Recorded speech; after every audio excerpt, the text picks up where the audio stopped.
अध्याय के प्रश्नावली 6.1 के उन प्रश्नों को देखते हैं जो छूट गए थे।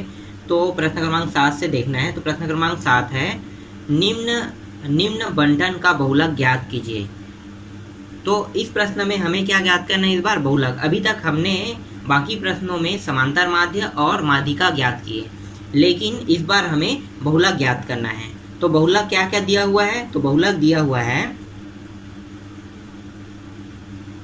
5, 3, 2, 2, फिर 4, 5, 3, 3, 4,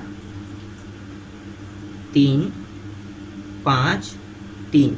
ये जो संख्याएं हैं वो यहाँ पे आपके प्रश्न में दिया हुआ है, प्रश्न क्रमांक 7 में।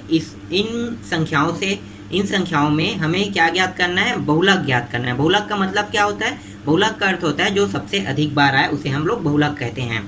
तो बहुलक निकालते हैं। तो अंक है यहाँ पे लाइन के बाद लिख लेते हैं। तो सबसे छोटा अंक क्या है? यहाँ पे देखो 2 है, 2 लिखो, फिर 3 है, फिर 4 है, फिर 5 है। उसके बाद और कोई संख्या है क्या? नहीं। जो संख्या दिया है उसको हम लोग यहाँ पे लिख लिए। अब हमें यहाँ पे लिखना है कितनी बार आया है।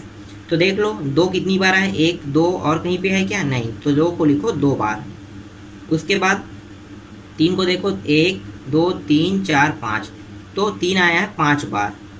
4 को देखो तो 4 आया है 2 बार।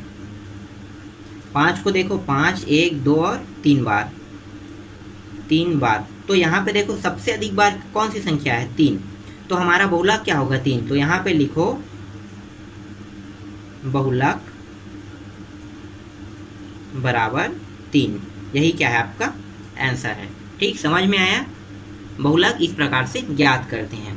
तो ये बहुलक ज्ञात करने का तरीका है। ठीक है, अब हम लोग आगे बढ़ते हैं अगले प्रश्न की ओर। तो अगला प्रश्न है प्रश्न क्रमांक 8। प्रथम 5 विषम प्राकृत संख्याओं का समांतर माध्य ज्ञात करो।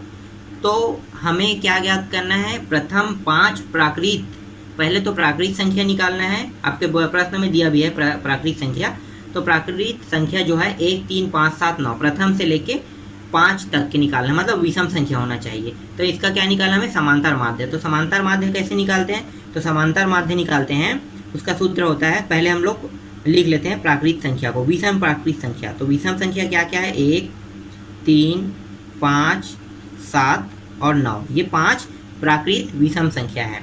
अब हमें इनका क्या निकालना है? समांतर माध्य निकालना। तो लिख लो समांतर माध्य बराबर सभी पदों का योग, जितने पद दिए हुए हैं यहाँ पे उन सभी पदों का योग करना है, और उसके बाद कुल पदों की संख्या करना है हमें। तो यहाँ पे अब हम यहाँ पे मान रख देते हैं सभी पदों का योग। ये सभी पद हैं, इन पदों को जोड़ दो। तो पद क्या क्या है? 1 + 3 + 5 + 7 + 9, इन सभी को जोड़ना है।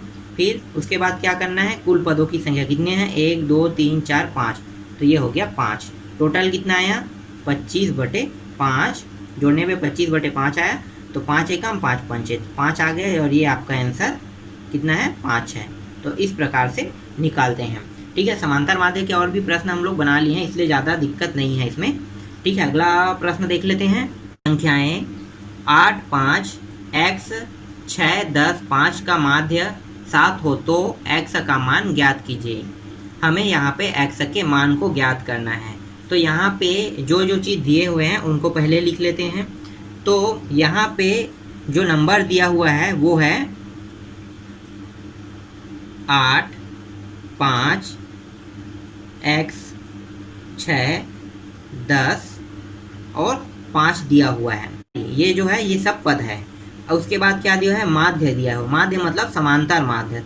तो ये समांतर माध्य बराबर कितना दिया हुआ है? समांतर माध्य दिया है 7। अब हमें यहाँ से पदों की संख्या निकाल लेते हैं। तो पदों की संख्या कितनी है? 1, 2, 3, 4, 5, 6। तो पदों की संख्या है 6। ये निकल गया। अब हमें सूत्र में मान रखना है। सूत्र क्या है? समांतर माध्य। समांतर माध्य पदों का योग है, तो पदों का योग डायरेक्ट कर देते हैं। यहाँ पे 8 + 5 + x + 6 + 10 + 5। उसके बाद पदों की संख्या कितनी है? 6। ये हो गया। जोड़ दो, जोड़ने में कितना आ रहा है टोटल, तो ये आ रहा है 34 प्लस x बटे 6। और यहाँ पे समांतर माध्य भी दिया, समांतर माध्य का मान कितना आया 7, रख लो यहाँ पे समांतर माध्य का मान आया 7। अब यहाँ पे देखो ये नीचे में है तो नीचे से तिर्यक गुणा के रूप में ऊपर जाएगा तो कहाँ पे आ जाएगा 7 के साथ गुणा हो जाएगा, तो 7 गुणी 6 बराबर 34 प्लस x, तो ये हो गया 7 छक्के 42 और यहाँ पे बचा है 34 प्लस x, बाकी को हम लोग साइड पे देखते हैं।